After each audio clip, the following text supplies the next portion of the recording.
Hi everyone, this is Manny Varela, Business Relationship Manager of the DevOps Institute. Welcome to DevOps Leader, Ask the Author with Mustafa Kapadia and Jayne Groll. The new DevOps Leader course is part of the DevOps Practitioner series of courses and will provide individuals with the practical knowledge needed to become effective and successful in their cultural transformation efforts. To assist Mustafa and Jayne in understanding the demographics of today's audience, we've compiled a few questions for a quick poll. So if you could please participate, I would appreciate that. And let's see if we can launch the first of the questions here.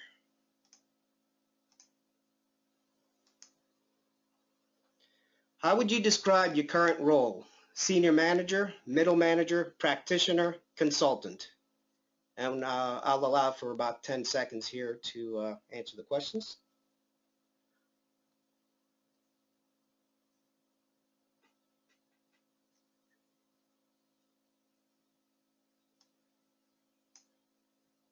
All right, and we'll finish this off in 3, 2, 1. And we'll close that one.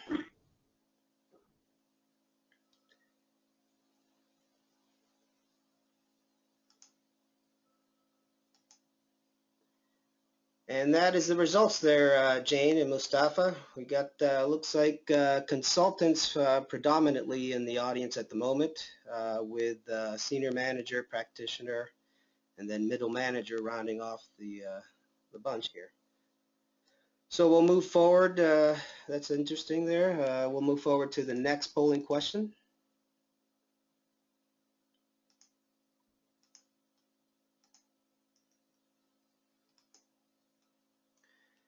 What sort of leadership training have you had in the past? Formal training, on-the-job training, no training?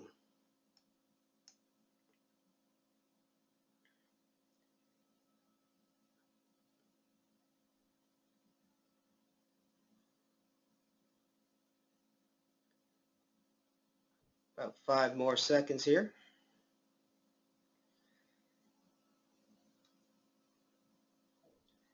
And we'll close in 3, 2, 1. So looks like we have about 50% almost there in formal training, with on-the-job and no training rounding off the 3. It's good, interesting.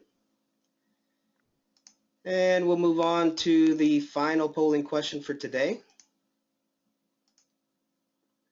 How mature is your organization's DevOps adoption? Haven't started yet, preparing to get started, underway, mature, and improving.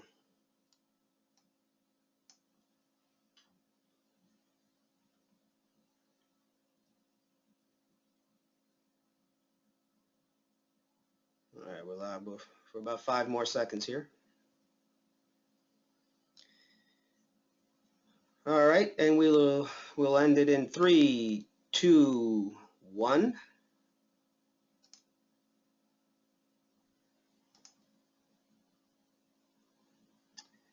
And it looks like many of you are preparing to get started and underway, with mature and improving and haven't started rounding up the bunch. So thank you very much for those polls, and I hope that was enlightening to Mustafa and to Jayne.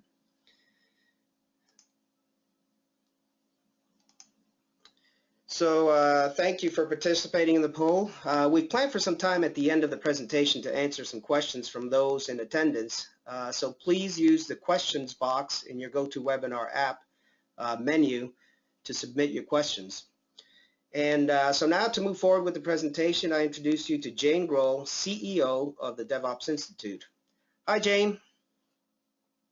Hi, Manny. Hi, everyone. And thank you all for taking some time with Mustafa and I today to learn a little bit more about the DevOps Institute's new DevOps Leader course and to talk more about what is DevOps leadership. So what we're going to do today is we're first going to invite Mustafa to tell us more about what it takes to be a DevOps leader and some of the visioning that went into the development of this course, some of his experiences with successful leadership of DevOps programs and initiatives.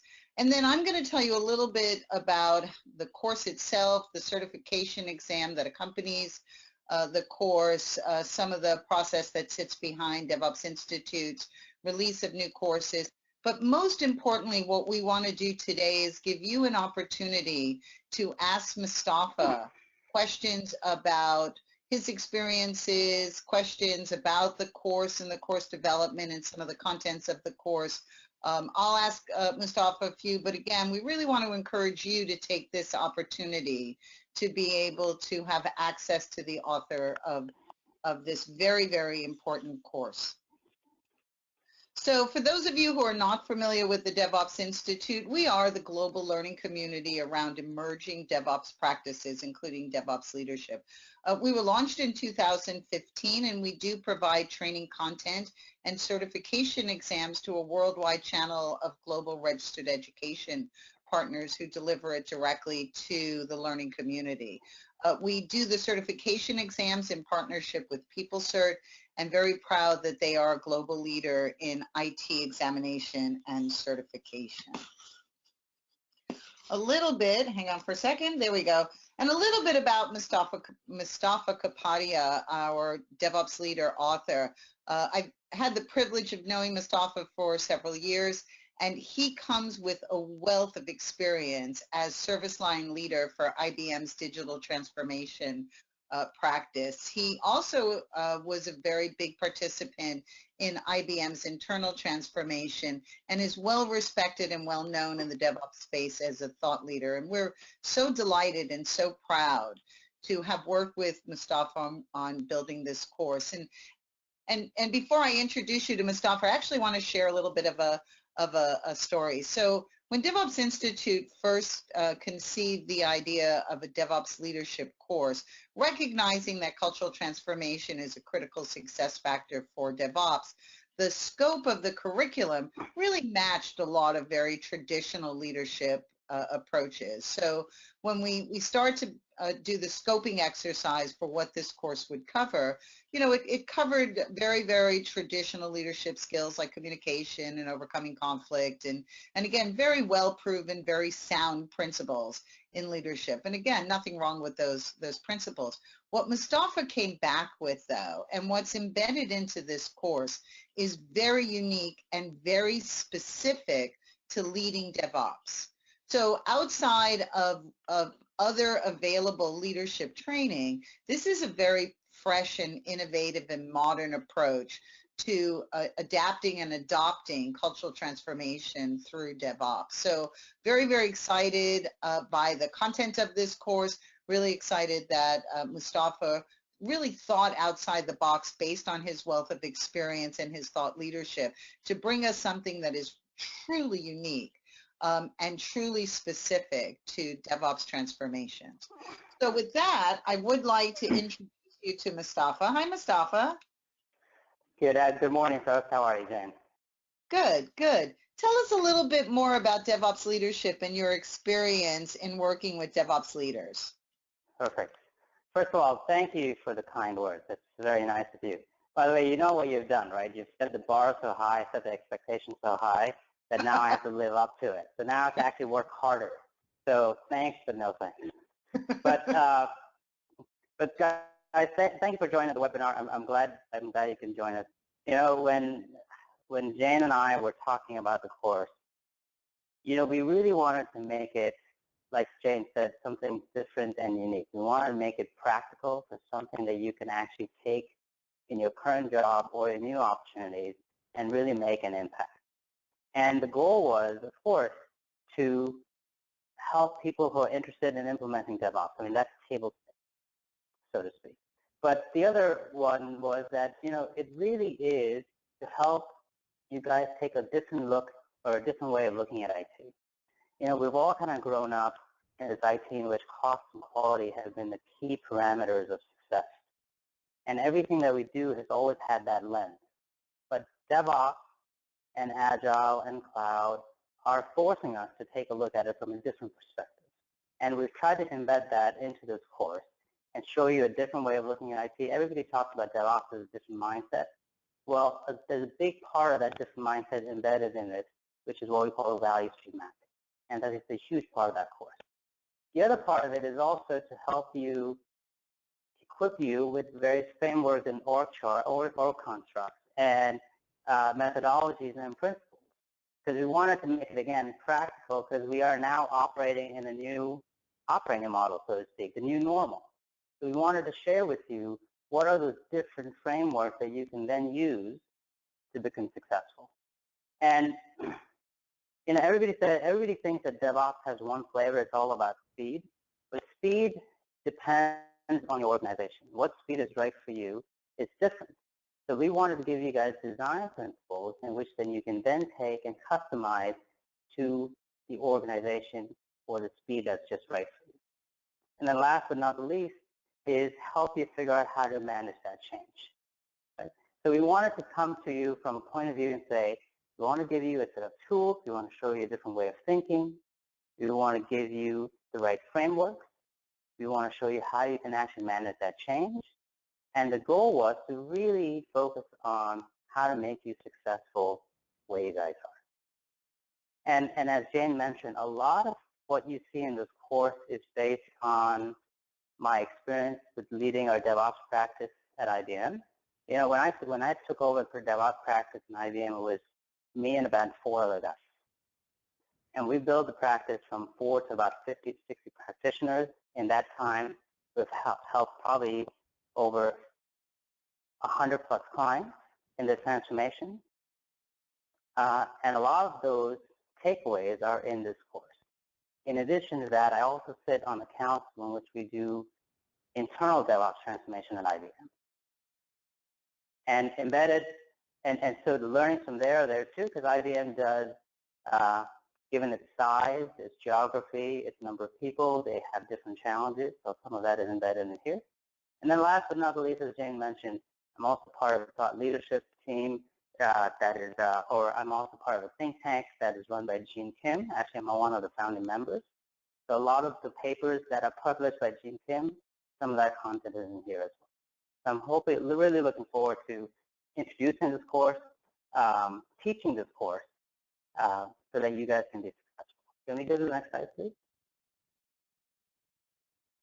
And one of the things we want to talk about is why do this, right? The DevOps is really a new operating model, and because it's a new operating model, leaders must be proficient in managing that operating model. And this is just one example. In fact, this is one of the key tenets of our course, is that it really is managing things differently. It's how you do planning organization differently. It's how you manage performance and culture differently. It's what different metrics you use. And I'm not going to go through all of this slides, but I just want to give you an example. So we in IT are really well at planning big things. But DevOps really requires you to plan small, micro releases. That's a big mind change. And so how do you go from planning big things to small things? So to give you an example, if you are building a car, that's a big release, so to speak. Does a micro release mean that you just deliver one wheel at a time? Or does a micro release mean that you develop a skateboard first, then you get into a bicycle, then you develop a scooter, and then finally a car? Because each one of those has a different point of view of how you do releases. The other piece of this is, we spend a lot of time scheduling, because that is how we've grown up. And we use scheduling as a way for control. So everything is centralized, everything's planned, but how do you operate in a decentralized and continuous method? So we're hoping that we can bring all of those things to you in the course. And I don't want to give too much away. I know Jayne is, we want to spend a lot of time on Q&A. So let me give it back to Jayne, and she's going to give you a bit more on the details of the course.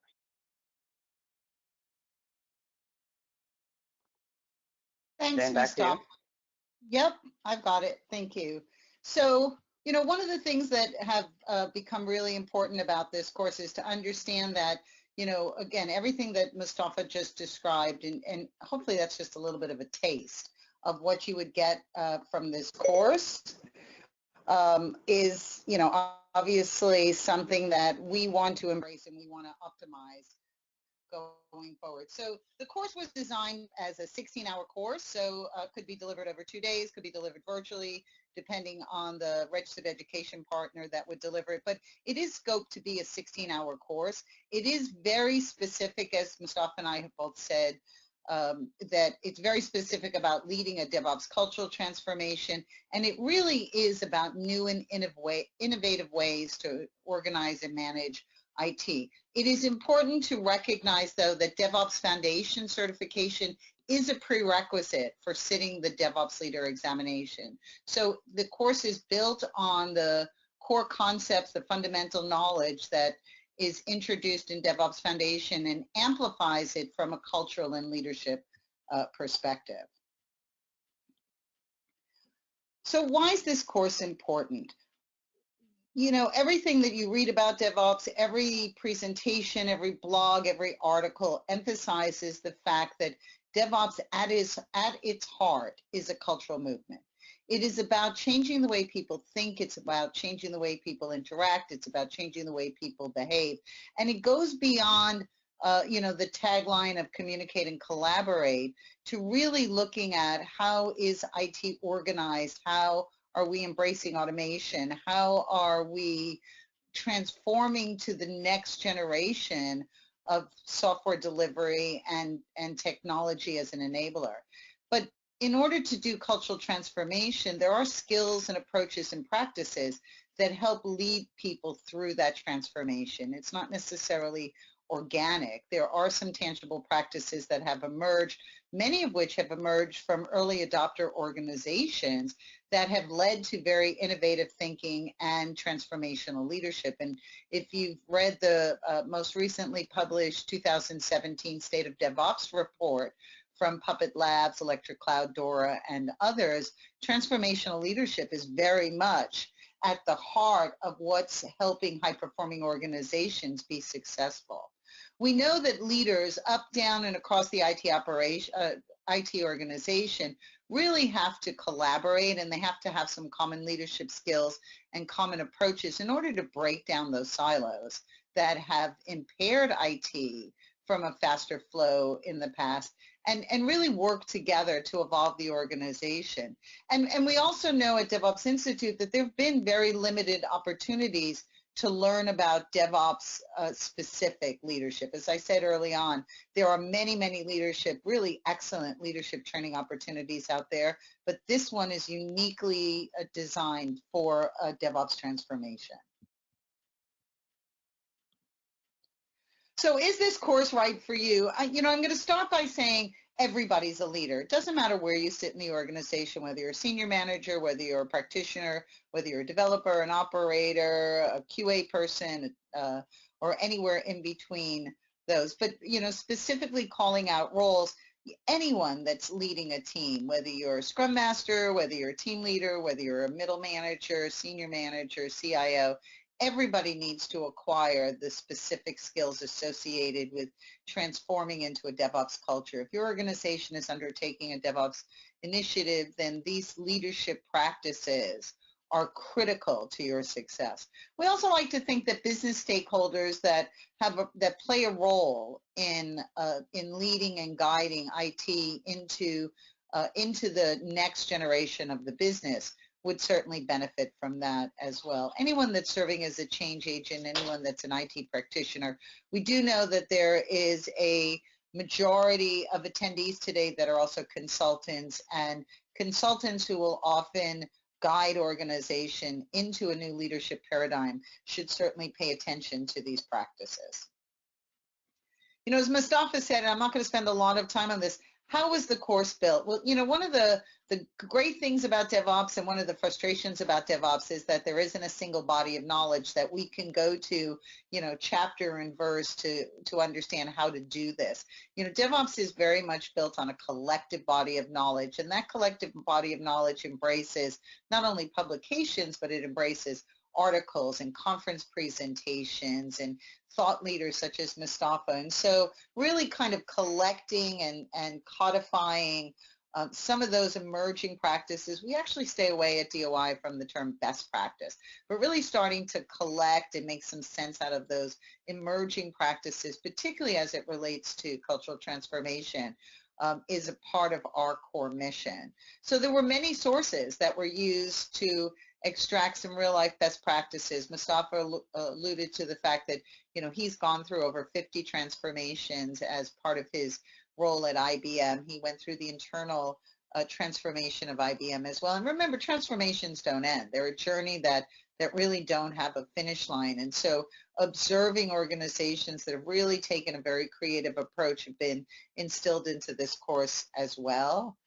But, you know, this course is designed to teach the key differences between traditional IT and DevOps IT and how leaders can help guide teams, suppliers, business stakeholders through that transformation as well. You know, and I always like to say, you know, I understand the concept of organizational change management, but culture isn't something you can surgically remove and then surgically attach a new culture to. So really looking at the diverse amount of input that can be used to build a leadership course, I think is one of the great assets that have been built into this course by Mustafa, really looking at not just a one world view, but looking at a multidimensional approach to leadership. And I think the attendees and the trainers and consultants who work with this course will recognize that right away. So again, a little bit about the collective body of knowledge. This is just a sampling of the most prominent, well-known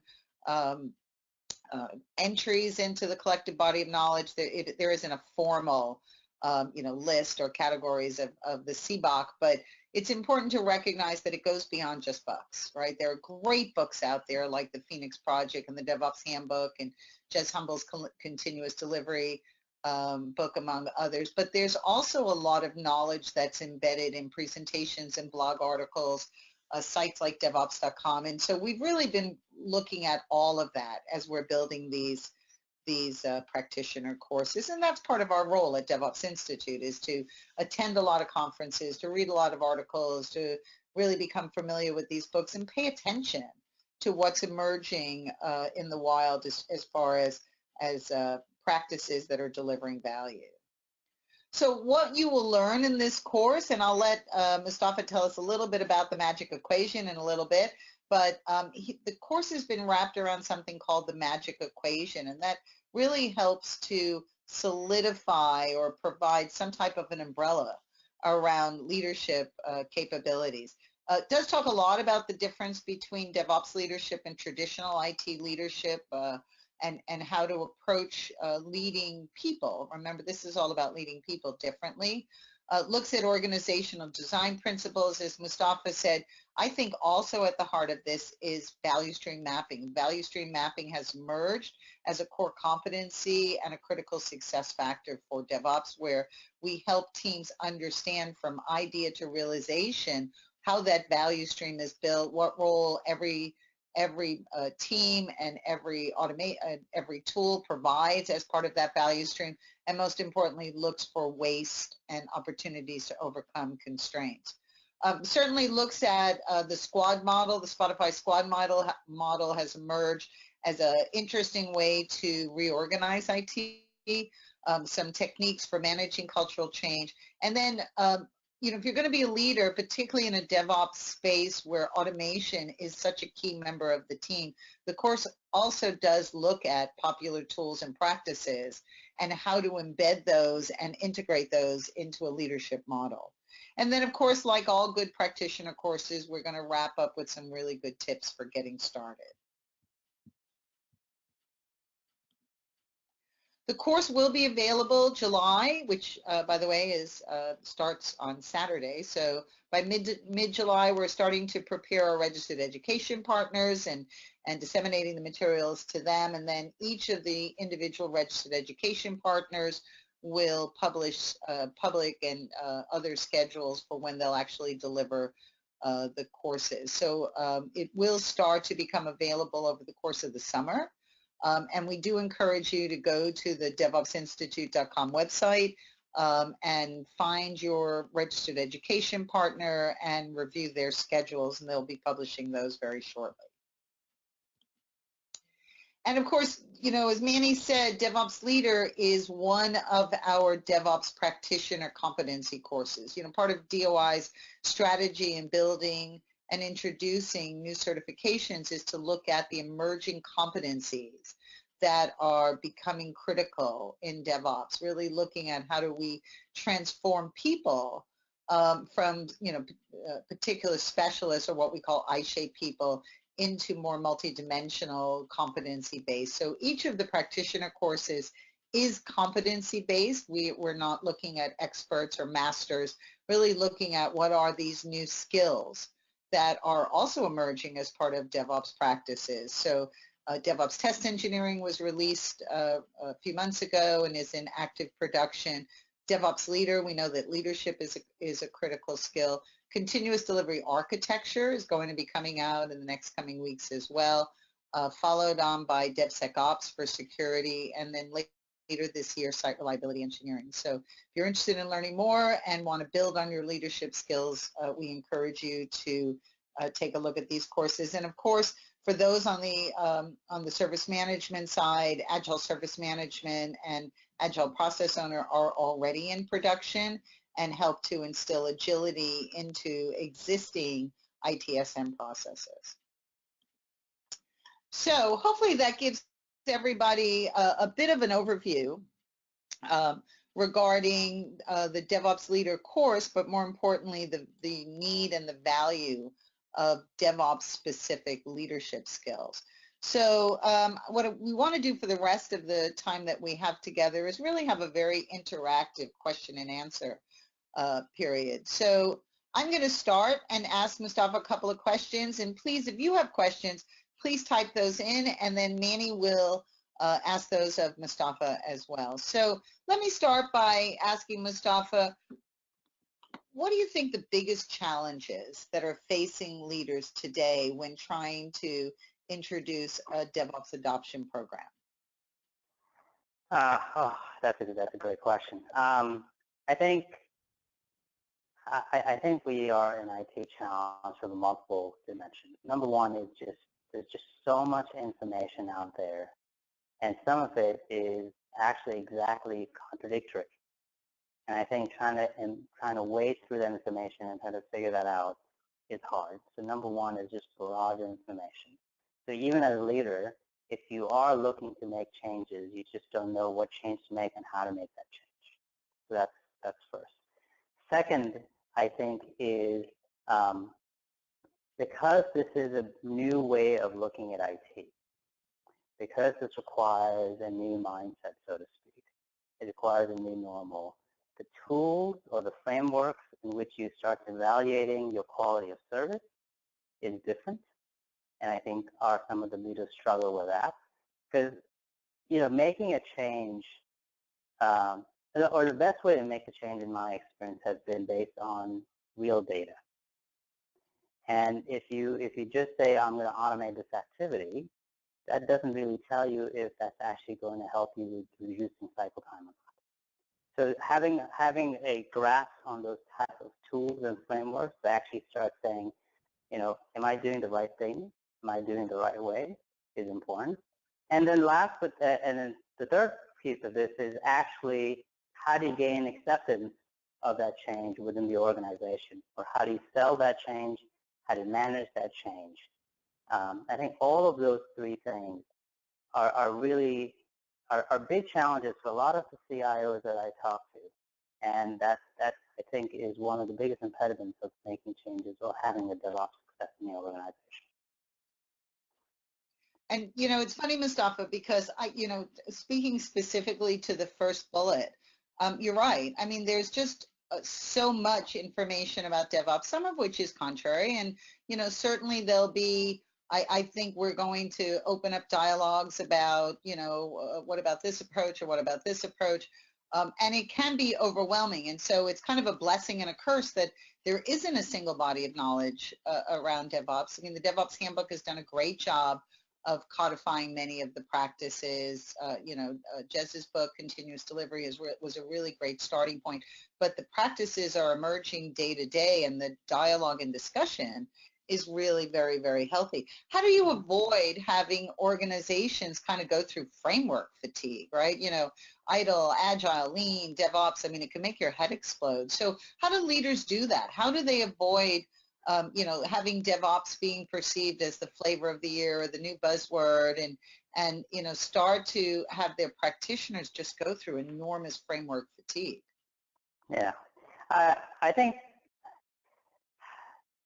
having a framework without actually having a key, what I would call a business imperative, is important. So the reason why we go through framework fatigue is simply because there is no key business imperative that we're trying to achieve. And if you can link a business objective, then you can actually stabilize, or you can focus on the framework. And for example, if the business is really looking for speed, which is what DevOps is all about, then you can actually then focus on the right framework to help you do that speed, and you can avoid everything else. And that allows you to get focused. And I think that is one of the things that we try to do with our clients, and say, listen, I know there's a lot of frameworks out there, but if you're really looking for improving speed, these are the 3 frameworks that you need to focus on, and forget the rest. And we try to show that in the course as well, as to what are the different frameworks, and what are the frameworks that we believe are the most important when it comes to DevOps success. Who do you think the biggest resistors are? That's a great question. I think you actually have resistance at all 3 levels, at different levels. So, you might have a senior executive who is not convinced of the benefits of DevOps. And that is a very challenging situation, because that means that either the business has not recognized the value, or the executive has not recognized the value, and that's why they're not actually pushing forward the DevOps agenda. So you have that. On the opposite end of the scale, you have practitioners and subject matter experts who refuse to learn new ways of doing it.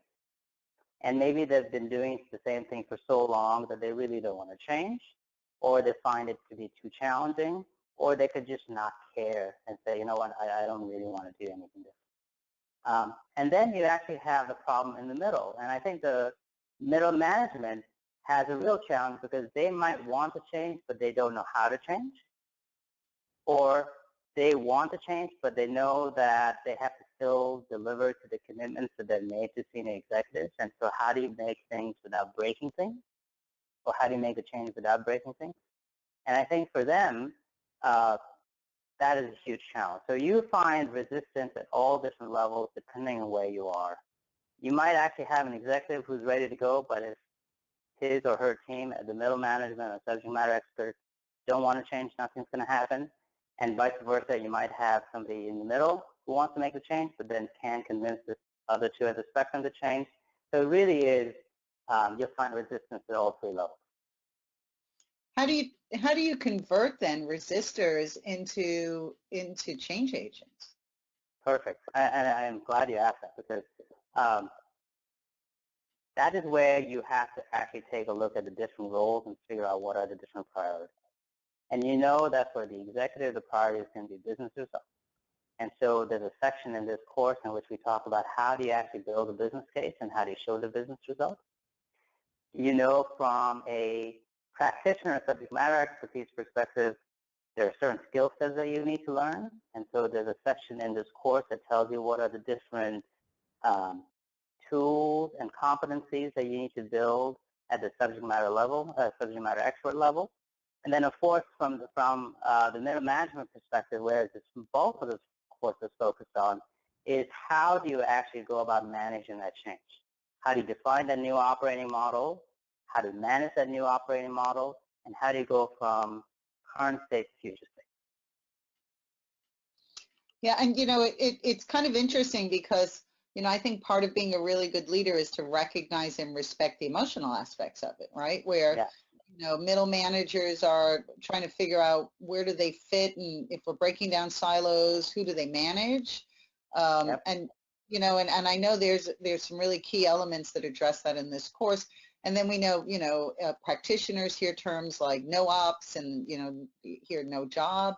And, they IT practitioners across the board hear automation and afraid they're going to be automated out of their expertise. And so I think, a big part of what's addressed in this course, but particularly an important skill for leaders, is to recognize the human element of it. Yeah, and to add to that is that what this course also gives gives the students a way to actually effectively talk about DevOps with confidence. A lot of the time, people who want to change just don't know what are the right, well, how to actually go about making that change. How do you go and talk to an executive in a language that they understand to go ahead and invest in a DevOps transformation? Or how do you go and talk to your direct reports and tell them about a different way of doing it? So we spend a fair amount of time in this course about not just the best practices and the tools and the process, but we also talk a lot about organization constructs, because all of those things, what they ultimately do is give the leader the confidence, the ammunition, and the tools to go ahead and make them more effective. Does that help? Yeah? Yeah, absolutely, absolutely. So before we turn it over to questions that I'm sure Manny's collecting right now, tell us a little bit about the magic equation. I wish I had actually developed the magic equation, but I have not, but I have used it frequently. So the magic equation was actually developed by GE. I used to work for GE a long time ago. And what GE realized was that for any transformation, you actually need to be successful in two dimensions. The first dimension is the quality of solution. And when I say quality of solution, I'm not talking about the technical solution, I'm just talking about solution in general. So from a DevOps context, it's about people, process, and technology. But even if you get the quality of solution right, let's say it's 100%, your transformation will still fail because you haven't worked on the other dimension, which is what I call the acceptance dimension. So you have to have a quality of solution, but you also have the population who you're going to give the solution to accept that solution. And accepting that solution requires all the things, Jayne, that we were just talking about. Is how do you get through different layers of resistance, and how do you go from managing change? And so you need to have both of those dimensions, so to speak. And you'll almost find that sometimes the quality of solution, where most people focus on as to what tools do I get, what does my pipeline look like, is really not the biggest challenge. It's usually the acceptance piece. And so what we've built this course around is what I would call the magic equation, which just says DevOps success equals Q, which is quality of solution, and we kind of talk about all the different dimensions of the quality of solution, times A, which is acceptance, and we talk about how do you go about gaining that acceptance. And Jayne mentioned about how do you manage conflict, how do you manage change. All of those parts are actually built around, or the course has been built around this equation. And I'm happy to share that even at the outset of the course, when the magic equation is introduced, it kind of preludes how the magic equation really ties into the subsequent sections and modules. So it really is the umbrella that kind of holds the course together, so to speak, right? Because the entire course is based on that, and this is something that we've been doing this at IBM for quite some time. So it's truly magical. Okay, so on that note, Manny, have you been collecting questions for us? Hello, yes, I have. Sorry about that. I've got several questions here to start off with, and the first one, Jayne can probably answer this one pretty quickly. Is it mandatory to go to a reps class for training? Asking about self-study materials for the examination? No, it is required that you attend a class. It's also required that you achieve DevOps Foundation certification.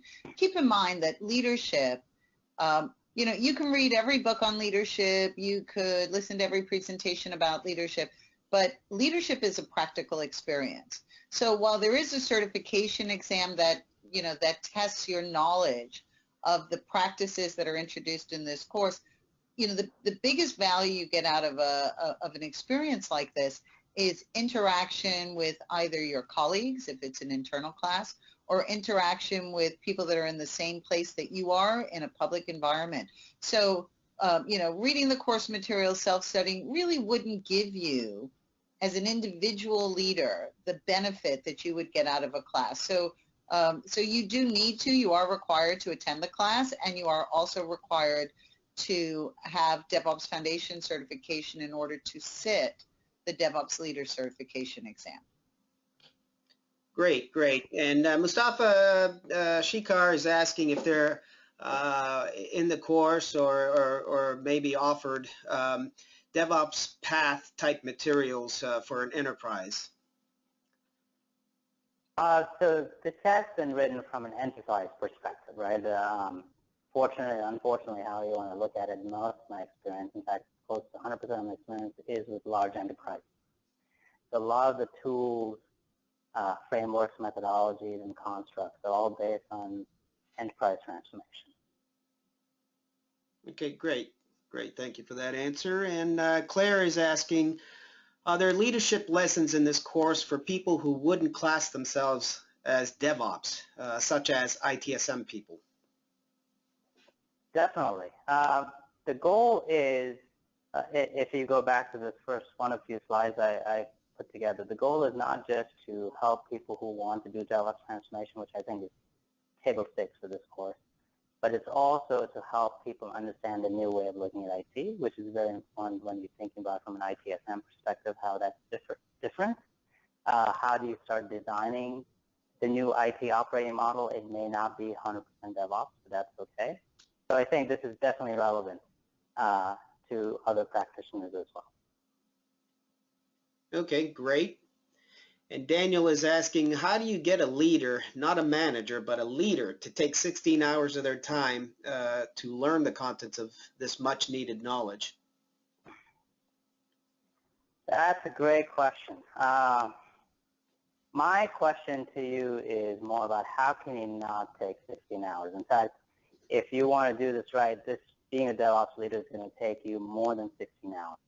One of the mandatory requirements that I have for my service line is that I actually take every practitioner who joins IBM a 3-week boot camp on basically everything that has to do with DevOps. And you can say, well, why do you spend that much time? Because you're basically losing revenue. The key is that the 3-week boot camp, it simply builds on the foundation to make sure that they're successful. And so I rather invest 3 weeks, lose their revenue, so that they can actually go and be successful for a client. So Daniel, I think that's a great question, but I think it's almost at the point, we are almost at the point at which that this is actually building your own competency. So if the leader does not recognize that spending 16 minutes, 16 hours on themselves is worth it, then maybe they're not a DevOps. Well, and let me jump in on that because I think you're absolutely right. It's not a question of whether you should, it's a question of how can you not. Whether you call it DevOps or you call it ITSM or you call it Agile, call it IT. Leading IT today, and some of us, like me, have been in IT a long time, and we're pretty embedded in the way that we have done it in the past. But today's IT organization, whether you call it DevOps or you're deploying 50 times a day or 50 times a year, leading today's DevOps, leading today's IT professional, leading today's IT organization does require a fresh approach. And whether you're going to set up a Spotify squad model or you're not, whether you do it now or you do it in a year or somebody replaces you who is doing it, who has these competencies and understands this new mindset and has a paradigm shift and understands that IT does require a cultural transformation as well as an automation increase. It's do it now, do it later, or somebody else who has this type of skill will end up sitting in that seat. Great answers. Got a question from the library. How do you pitch this to an organization such as at the scale of like IBM for this course? How do you pitch the DevOps Foundation or this course to somebody like IBM? Is that correct, Penny? That is correct. Okay. Well, so trust me, it's not easy. When IBM,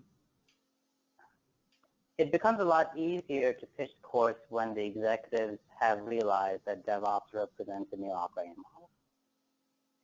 So if in our case in IBM, when IBM started its transformation journey almost 5 years ago, having somebody take the DevOps course always meant take a technical course.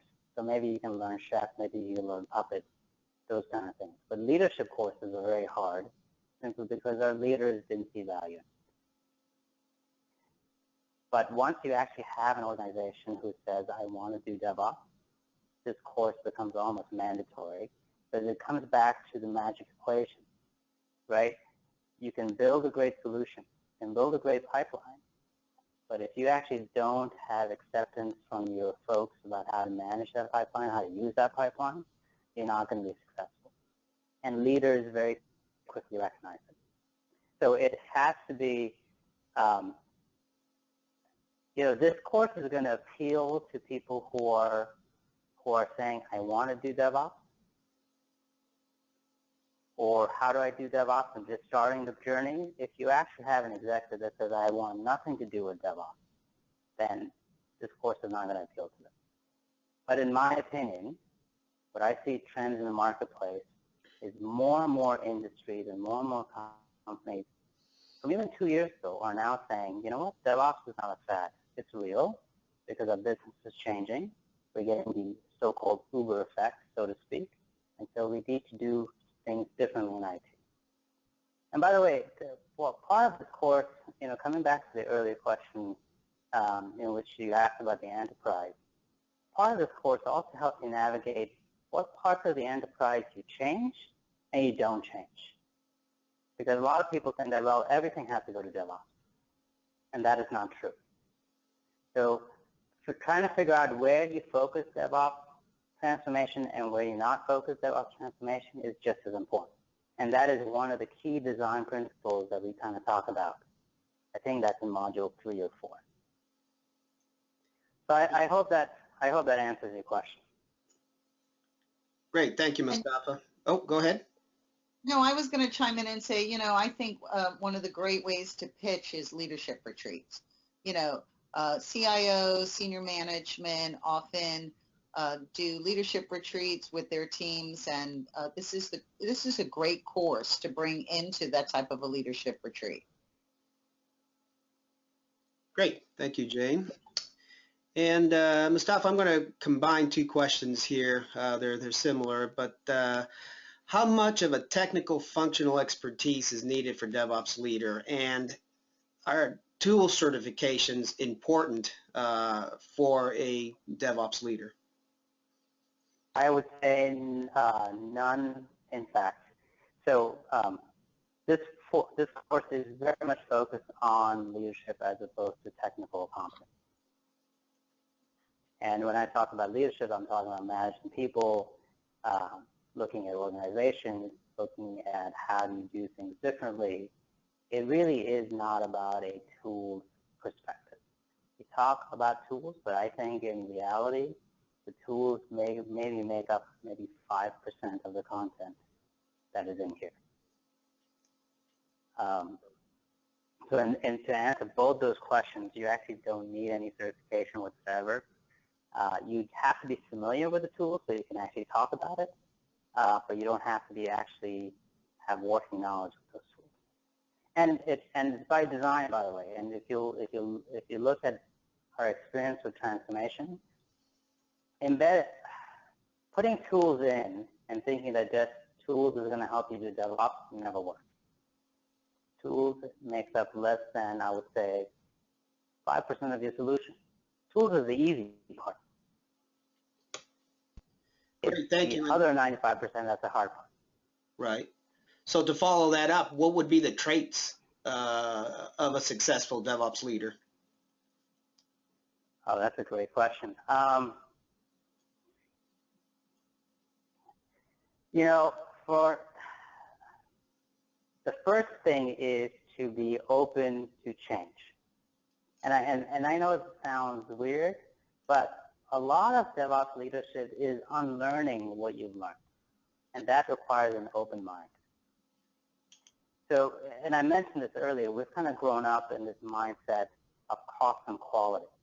And that's been ingrained in us so deeply that everything that we look at is from the cost and quality lens.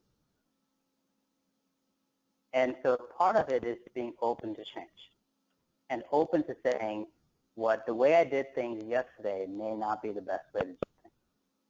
And so constantly being open to change is part of it.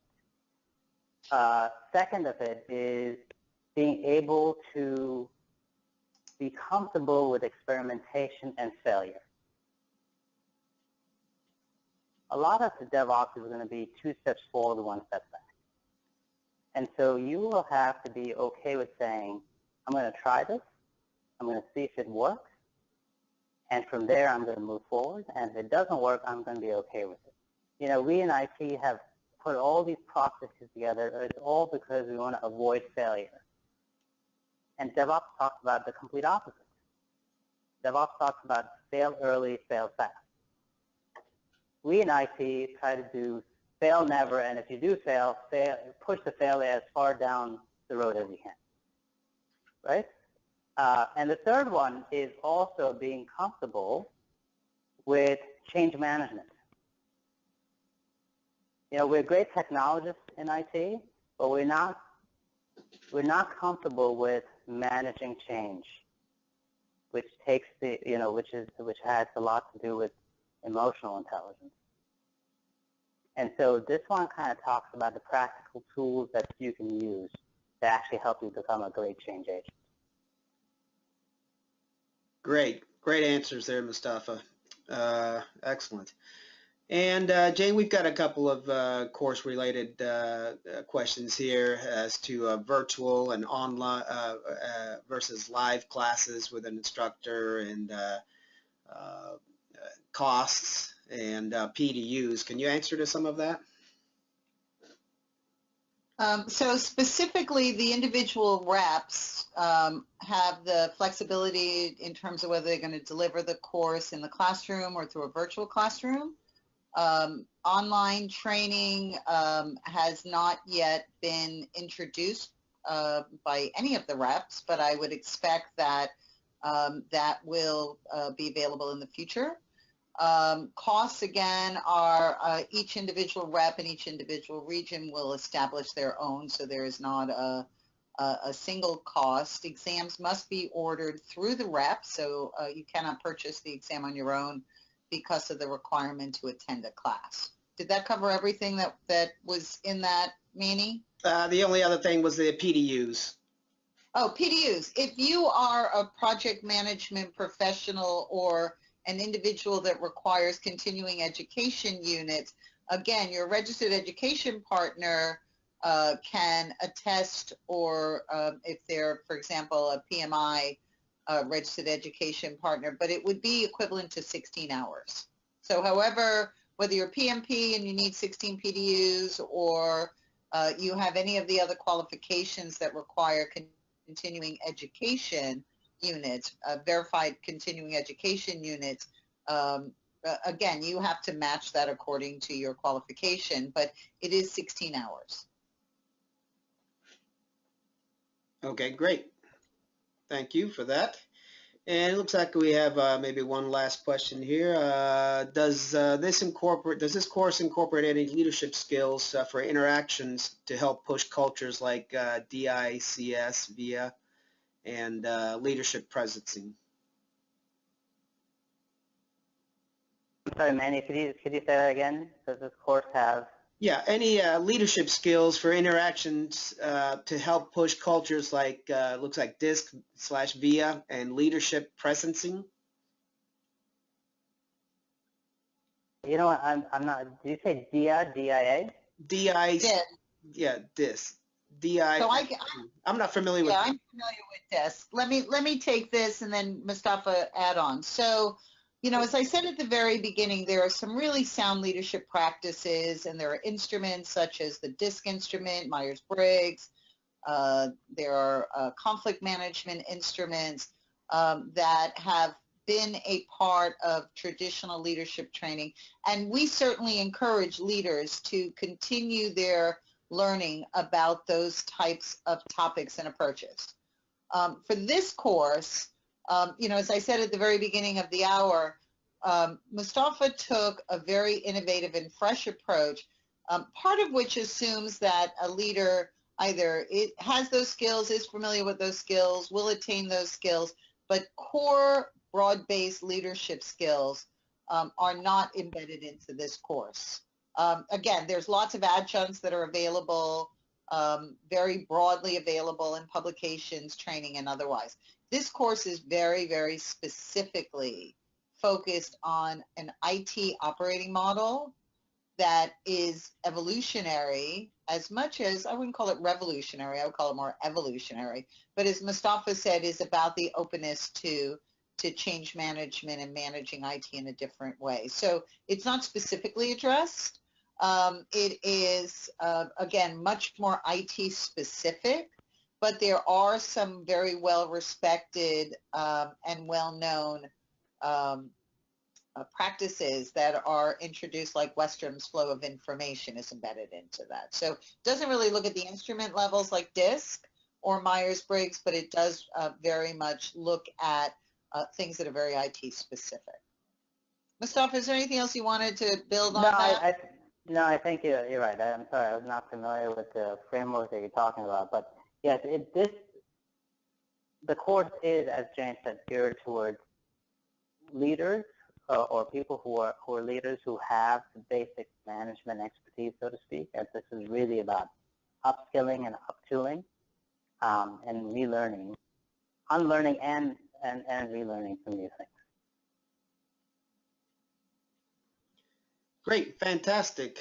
So we're nearing the 1 hour mark here. So I believe we have the last question that has been asked and answered. So at this time, I think we thank everybody for having attended. We are next month having an Ask the Author for Continuous Delivery Architecture.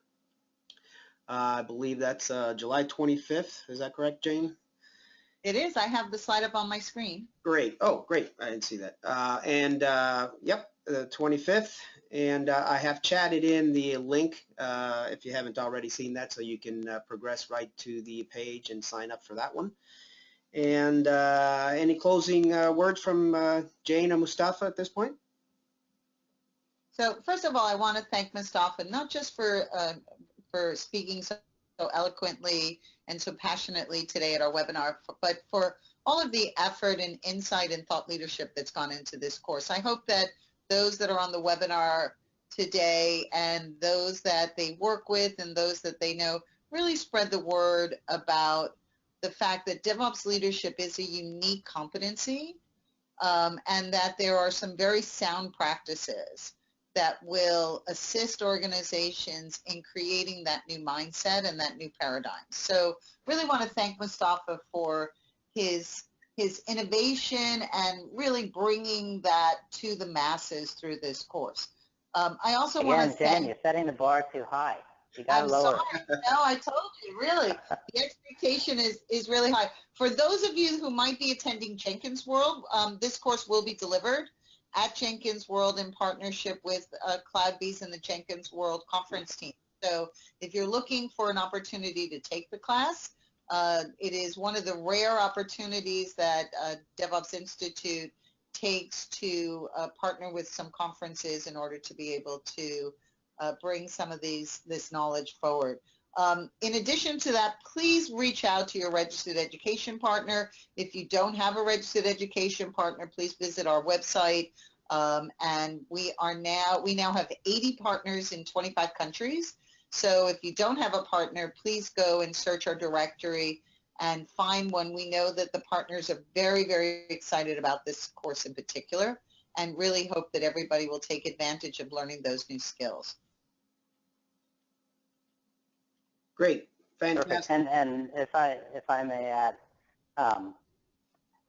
like Jayne said, I know we joke about it, but we did design this course differently than most of leadership training, simply because we wanted to make sure that we gave you the right tools to become successful.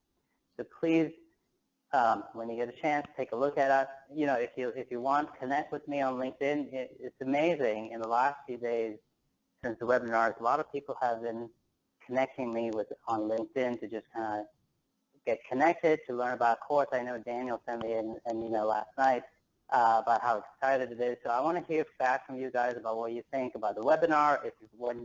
When you take the course, tell me what you think about the course. We're always looking to make it better. And also, part of our outreach is I send out a monthly newsletter on what's going on in DevOps. If that is something that you're interested in, connect with me on LinkedIn, send me your email. I'll be happy to put you on the distribution list. And this really is about more, think about it as a continuous education in addition to this course as to what else is going on in DevOps and how you can actually become a better leader. So thank you so much for attending. We do appreciate it. Great, thank you, Mustafa. Thank you, Jayne. And Thank you. I'm sorry? I said thank you, Manny. Thank you, me. All right. Great. This concludes the webinar for today. Thanks for attending, everyone, and we will see you next month. Thank you.